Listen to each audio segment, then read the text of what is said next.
Question में एक matching दी हुई है। इसमें जो पहला कॉलम है उसमें 4 पार्ट हैं और हर एक पार्ट में एक फिजिकल क्वांटिटी गिवन है और हर एक क्वांटिटी की कोई डायमेंशन होगी जो कि कॉलम 2 में गिवन है। हमें मैचिंग करनी है। हम यहाँ पे क्या करेंगे, जो सबसे इजी पड़ रहा होगा पहले उसे निकाल लेंगे। For example if we talk about work function, सुनने में ये वर्ड नया सा ज़रूर होगा आपके लिए, बट यही सबसे इजी है। वर्क फंक्शन की डेफिनेशन को आप टारगेट करिए। वो ये कहती है कि it is the amount of energy required to remove the electron. ये आगे की कहानी छोड़ दीजिए, पीछे की कहानी पकड़िए। ये वर्क फंक्शन क्या है? It is amount of energy. मतलब वर्क फंक्शन दुनियादारी बाद में है, पहले वो क्या है? एनर्जी है। तो जो वर्क फंक्शन है उसकी जो डायमेंशन है वो वही होगी जो एनर्जी की होगी। और एनर्जी के बारे में आपको पता होगा कि ये वर्क के बराबर होता है, काइनेटिक एनर्जी के बराबर होता है, पोटेंशियल एनर्जी के बराबर होता है। इनफैक्ट आपको इसकी डायमेंशन डायरेक्टली याद भी होगी। नहीं याद है तो आप वर्क का फॉर्मूला जानते होगे, फोर्स इंटू डिस्प्लेसमेंट, वहाँ से निकाल लो।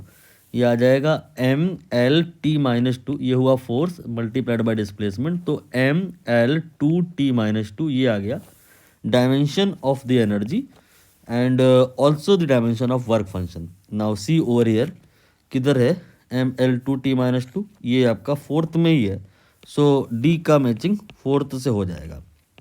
कोई एक क्वांटिटी और पकड़ लो, फॉर एग्जांपल प्लैंक कांस्टेंट।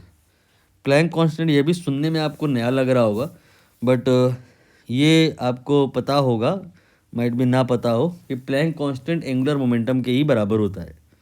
तो नहीं अगर पता है तो कोई बात नहीं, इस बात को जान दो। प्लैंक कांस्टेंट एच जब निकालना होता है तो फार्मूला जो ध्यान में आता है वो आता है ई बराबर energy of the photon equal to h nu. Energy आप अभी अभी निकाले हो mL2t-2, और ये है आपका new, it is a frequency 1/t।